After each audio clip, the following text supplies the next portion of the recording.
ಪಿನಲ್ಲಿ ನಮ್ಮ ಲೀಡರ್ಸ್ಗಳು ಈಗ ಕೆಲ ಮಾಡ್ತಾವ್ರಲ್ಲ, ನಿಮಗೆ ವೈಚಾರಿಕತೆಯೂ ಇಲ್ಲ, ನೈತಿಕತೆಯೂ ಇಲ್ಲ. ನಿಮಗೆ ವೈಚಾರಿಕತೆ ಇಲ್ಲವೇ ಇಲ್ಲ ನಿಮಗೆ. ಅಲ್ಲ ರೀ, ಒಂದು ರಾಷ್ಟ್ರೀಯ ಪಕ್ಷದ ಅಧ್ಯಕ್ಷಗಳು ನಿಮಗೆ ನಿಮಗೆ ಕಾಂಗ್ರೆಸ್ಸಲ್ಲೂ ಅದೇ ಗೋಡು. ವೈಚಾರಿಕತೆ ನೈತಿಕತೆ ಇಲ್ಲದ ರಾಷ್ಟ್ರೀಯ ಪಕ್ಷಗಳು ಇವು. ನೀವು ಏನಪ್ಪ ನನಗೆ ಅರ್ಥ ಆಗ್ತಾ ಇಲ್ಲ.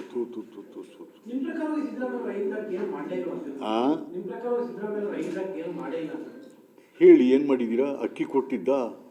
ಅಕ್ಕಿ ಕೊಡೋದು ಯಾರು ಹೇಳಿದ್ದು ನಿಮಗೆ?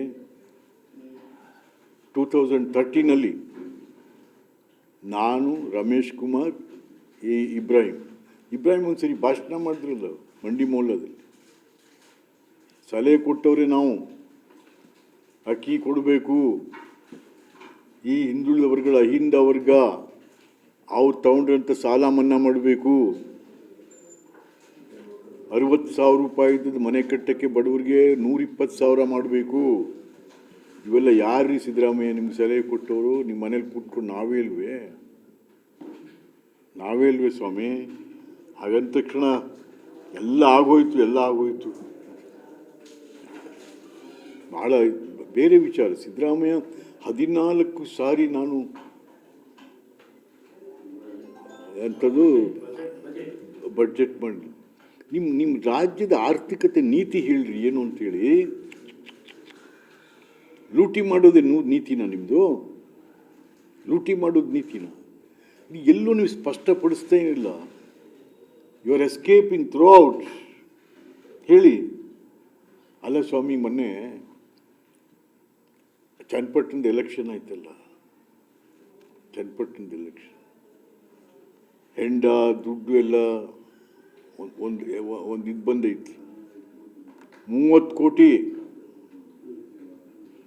ಸಿಕ್ಕಿರೋದು, ಸಿಗದೇ ಇರೋದು ಎಷ್ಟೋ ಗೊತ್ತಿಲ್ಲ. 22 ಕೋಟಿ ರೂಪಾಯಿಂದ ಹೆಂಡ ಸಾರಾಯಿ, 8 ಕೋಟಿ ರೂಪಾಯಿ ಕ್ಯಾಶ್ ಅಂತ ಇದು ಕೊಟ್ಟಿದ್ದಾರೆ ಡಿಪಾರ್ಟ್ಮೆಂಟ್ನವರು, ಇಂಟೆಲಿಜೆನ್ಸ್ನವರು. ಅದು ಬಿಟ್ಟು ಇನ್ನೆಷ್ಟು ಏನು ಹೆಂಗಾರು ಒಂದು ಎಲೆಕ್ಷನ್ಗೆ ಇಲ್ಲಕ್ಕೆ ಇಡೀ ರಾಜ್ಯನೇ ಮಾರಿಬಿಡ್ತೀರ ಎಲ್ಲ ಸೇರಿಕೊಂಡು.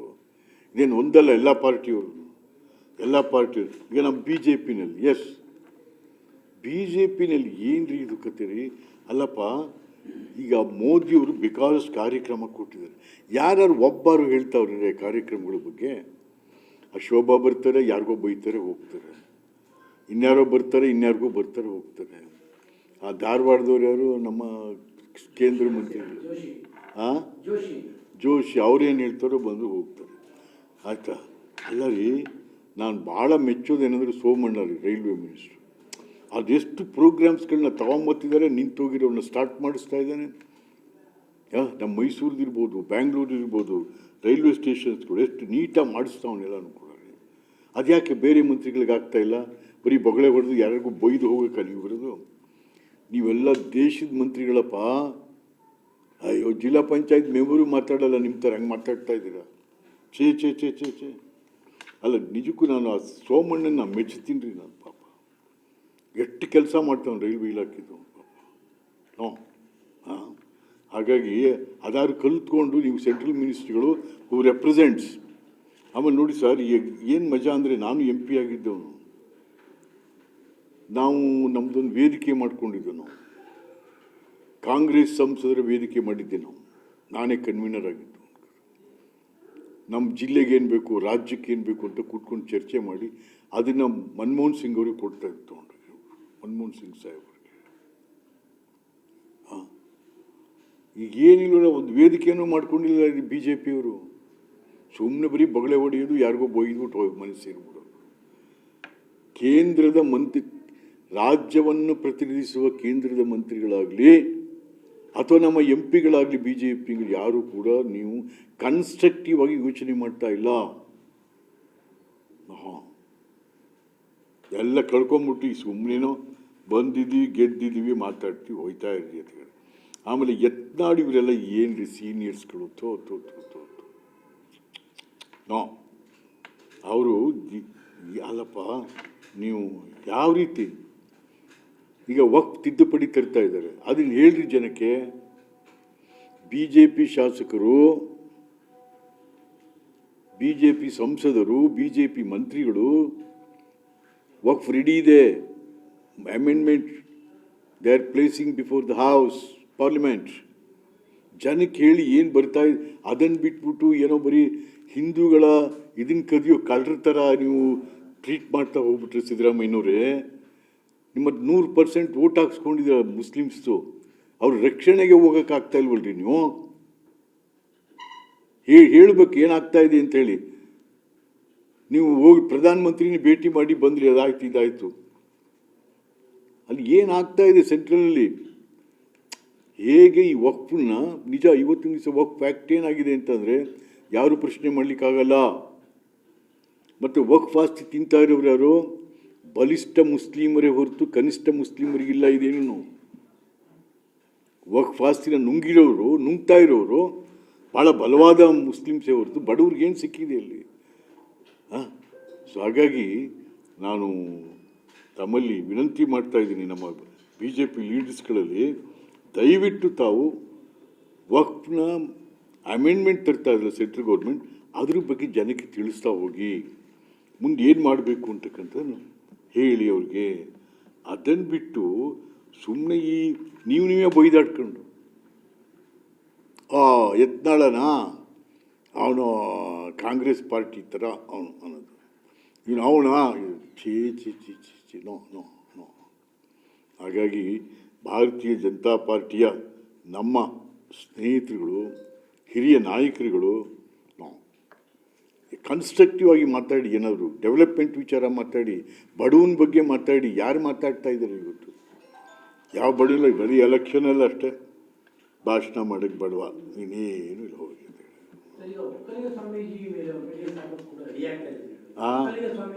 ಸರ್, ನಾನು ಮೊದಲೇ ಫಸ್ಟೇ ಅದು ಮಾತಾಡಿದೆ. ನಮ್ಮ ವಿಶ್ವ ಒಕ್ಕಲಿಗರ ಧರ್ಮಪೀಠದ ಧರ್ಮಾಧಿಕಾರಿಗಳಾದ ಚಂದ್ರಶೇಖರ ಸ್ವಾಮಿಗಳ ವಿರುದ್ಧ ಪೊಲೀಸ್ FIR ಹಾಕಿರೋದನ್ನು ನಾನು ಖಂಡಿಸ್ತೇನೆ. ಯಾಕೆಂದರೆ ವಯಸ್ಸಾಗಿದೆ ಅವರಿಗೆ. ಅವರು ಅದನ್ನು ಪತ್ರದ ಮುಖೇನ ನಾನು ಅವ್ರು ತಪ್ಪು ಹೇಳಿದ್ದಾರೆ, ಹೌದು ತಪ್ಪು ಆಗಿದೆ, ಕ್ಷಮಿಸಬೇಕು ಅಂತಲೂ ಕೇಳಿದ್ದಾರೆ. ಅಂಥ ವಯಸ್ಸಾದ ಒಬ್ಬ ಸ್ವಾಮಿಗಳು, ನಮ್ಮಲ್ಲಿ ಗುರು ಪರಂಪರೆ ಇದೆ, ಅದಕ್ಕೆಲ್ಲ ಗೌರವ ಇದೆ. ಆ ಗೌರವ ಎಲ್ಲ ಕಳೀತಾ ಇದ್ದೀರ ನೀವು. ಎಲ್ಲರೂ ಗೌರವ ಅದಕ್ಕೆ ನಾನು ಸರ್ಕಾರನ ರಿಕ್ವೆಸ್ಟ್ ಮಾಡ್ತಾ ಇದ್ದೀನಿ, ಹೋಮ್ ಡಿಪಾರ್ಟ್ಮೆಂಟ್ನ ದಯಮಾಡಿ ಚಂದ್ರಶೇಖರ ಸ್ವಾಮಿಗಳ ಮೇಲೆ ಇರ್ತಕ್ಕಂಥ FIR ದಯವಿಟ್ಟು please close that, withdraw that. ಬೇಕಾದಷ್ಟಿದೆ, ಬೇಕಾದಷ್ಟು ವಿಡ್ರಾ ಮಾಡಿದ್ದೀರಿ ತಾವು ಅದೆಲ್ಲ ಕೂಡ. DK ಶಿವಕುಮಾರ್ ಹೇಳ್ತಾರೆ ಇಂದಿನ ದೊಡ್ಡ ಸ್ವಾಮೀಜಿ ಮೇಲೂ ಕೂಡ ಕೇಸ್ ಆಗಿತ್ತು, ಅವರು ಬಿಜೆಪಿ ಸುಮ್ಮನೆ ಇತ್ತು. ಅದು ಇದು ಅವರು ಇವರೀಗ ಸಿದ್ದರಾಮಯ್ಯ ಹೇಳ್ತಿಲ್ಲ, ಬಿಚ್ತೀನಿ ಅಂತ, ಎಲ್ಲರನ್ನೂ ಬಿಚ್ತೀನಿ ಜನ. ಅಯ್ಯೋ, ಅದು ಯಾರ್ಯಾರ್ದೋ ಕೇಸು, ಹಳೆ ಕೇಸೆಲ್ಲ ತೆಗಿಸ್ತಾ ಇಲ್ವೋ ಈಗ? ಸಿದ್ದರಾಮಯ್ಯ ಬಿಚ್ಚಿ ನಿಂದು, ಅವ್ರು ನೀನು ಬಿಚ್ಚೋದು ಹೋಗ್ಲಪ್ಪ, ನಿಂದೆ ಬಿಚ್ಕೊಂಡು ನಗೆ ಪಾಟ್ಲು ಬರಿ ಬತ್ಲಾಗಿ ಕೂತಿದ್ಯಾ ನೀನು. ಜನ ನಗ್ತಾವ್ರೆ ಸಿದ್ದರಾಮಯ್ಯ, ನೀನು ಆಡಳಿತ ನೋಡಿ. ಸ್ವಾಮಿಗಳಿಗಲ್ಲ, ಇಲ್ಲಿ ಗುರು ಪರಂಪರೆಗೆ ಇದು ಜಾತಿ ಪಾತಿ ವಿಚಾರ ಬೇರೆ ವಿಚಾರ. ಅದು ಗುರು, ಆ ಗುರು ಪರಂಪರೆಗೆ ನಾವು ಅವಮಾನ ಮಾಡಬಾರ್ದು, ಧಕ್ಕೆ ಆಗಬಾರ್ದು. ದಯಮಾಡಿ ಇಮಿಡಿಯೇಟ್ಲಿ ದ ಗೌರ್ಮೆಂಟ್ ಅದ್ರ ಬಗ್ಗೆ FIR ಬಗ್ಗೆ ತೀರ್ಮಾನ ತಗೋಬೇಕು.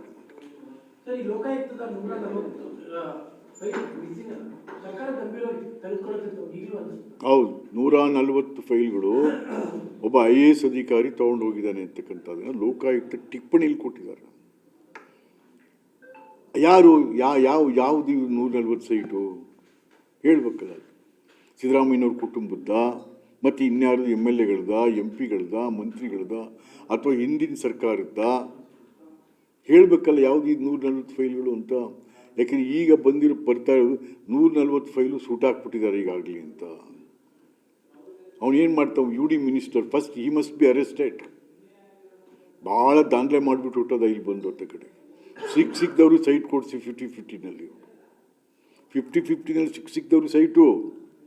ಇವನು ಹೇಳಿದವ್ರಿಗೆಲ್ಲ ಸೈಟು 100 ಕೋಟಿ 1000 ಕೋಟಿ ಬಾಚ್ಕೊಂಡು ಹೋದ ಇಲ್ಲಿಂದ. ನಮ್ಮ ಮೇಲೆ ಕೋರ್ಟಲ್ಲಿ ಬರೀ ತಂದಿದ್ದ, ನನ್ನ ಬಗ್ಗೆ ಮಾತಾಡೋಕೆ ಕೂಡ್ದು ನೀವು ಅಂತ. ಹಾಗಾದರೆ ಕೋರ್ಟು ಒಬ್ಬ ವ್ಯಕ್ತಿಯ ವಾಕ್ ಸ್ವಾತಂತ್ರ್ಯವನ್ನು ಕಳಿಸ್ಕೊತೀರ?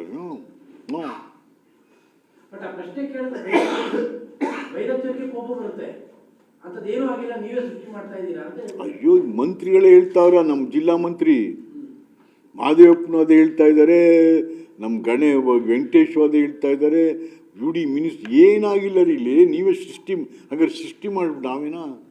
ಹಾಗಾದ್ರೆ ಹೈಕೋರ್ಟು ಅಲ್ಲಿ ಜಡ್ಜ್ಮೆಂಟ್ ಬಂದಿಲ್ಲ, ಸೃಷ್ಟಿನ ಅದು?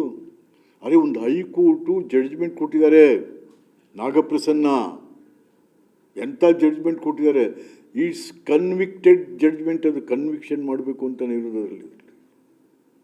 ಹಾಗೆ ಇದೆಲ್ಲ ಗೊತ್ತಿದ್ದೇವೆಲ್ಲ ನಾಟಕ ಆಡ್ತಾ ಇದ್ರೆಲ್ಲ ಕೂತು. ಭಾಳ ದಿವಸ ಆಗಲ್ಲ ಇದು, ಭಾಳ ದಿವಸ ಉಳಿಯಲ್ಲ ಇತ್ತು. ಈ ಅಹಿಂದದವ್ರನ್ನ ಎತ್ಕಟ್ಟೋ ಪ್ರಯತ್ನ ಸರ್ ಈ ಸಮಾವೇಶ. ಅಹಿಂದದವ್ರನ್ನ ಎತ್ಕಟ್ಟೋ ಪ್ರಯತ್ನ ಈ ಸಮಾವೇಶ, ಸ್ವಾಭಿಮಾನಿ ಸಮಾವೇಶ, ಸಿದ್ದರಾಮಯ್ಯ ಪರವಾಗಿ ಅಹಿಂದದವ್ರನ್ನ ಎತ್ಕಟ್ಟುವ ಪ್ರಯತ್ನ ಅಷ್ಟೇ. ಇಲ್ಲಿ ಏನಿಲ್ಲ ರೀ, ಸುಮ್ಮನೆ ಜನನ ಯಾತಿತ್ತು ದಿಕ್ಕು ತಪ್ಪಿಸೋದು, ಅವ್ರ ಮೇಲಿರೋ ಆಪಾದನೆಗಳೆಲ್ಲ ಸುಳ್ಳು ಅಂತ ಹೇಳ್ತಾರಲ್ಲಿ. ನೋಡಿ ಬೇಕಾದ್ರೆ ನಾನಿವತ್ತು ಭವಿಷ್ಯ ಹೇಳ್ತೀನಿ, 5ನೇ ತಾರೀಕು ಎಲ್ಲರ ಭಾಷಣಗಳು ಕೂಡ ಮೂಢ, ಯಾವ ಹಿಂದ ಬಗ್ಗೆನೂ ಭಾಷಣ ಆಗಲ್ಲ ಅಲ್ಲಿ. ಮತ್ತು ಭಾಷಣ ಮಾಡಿಯಪ್ಪ ಅಲ್ಲಿ, ನಾಗೇಂದ್ರ ಇಷ್ಟು ದುಡ್ಡು ತಿಂದ್ಬಿಟ್ಟವನೇ, ಅಹಿಂದ ದುಡ್ಡು ಅಲ್ವಾ? ಮೊನ್ನೆ ಬೋವಿ ಸಮಾಜ 90 ಕೋಟಿ ಅಹಿಂದ ದುಡ್ಡು ಅಲ್ವಾ? ಅಲ್ಲಿ ಕುರುಬರಿಗೆ ಏನು ಮಾಡಿದ್ದೀರ ಹೇಳ್ರಿ ನಿಮ್ಮ ಸಮಾವೇಶದಲ್ಲಿ? ಸಿದ್ದರಾಮಯ್ಯನವರೇ ಯಾವುದೇ ತಟ್ಕೊಂಡು ಹೇಳ್ರಿ, ನಾನು ಕುರುಬರಿಗೆ ಮೆಡಿಕಲ್ ಕಾಲೇಜ್ ಕೊಟ್ಟಿದ್ದೀನಿ, ಎಂಜಿನಿಯರಿಂಗ್ ಕಾಲೇಜ್ ಕೊಟ್ಟಿದ್ದೀನಿ, ಇನ್ನೇನೋ ಕೊಟ್ಟಿದ್ದೀನಿ, ಅವ್ರ ವಿದ್ಯಾಭ್ಯಾಸಕ್ಕೆ ಸಹಾಯ ಮಾಡಿದ್ದೀನಿ ನಾನು, ಹೇಳ್ರಿ. ಮತ್ತೆ ನೀವು ಸುಮ್ಮನೆ ಬರೀ ಬೇಕಾಬಿಟ್ಟು ಏನ್ರಿ ಇದು? ಥೂ. ನಾನು ಈ ಥರ ಸರ್ಕಾರನ ನಾನು 72ರಿಂದನೂ ಇರೋನಿಲ್ಲ.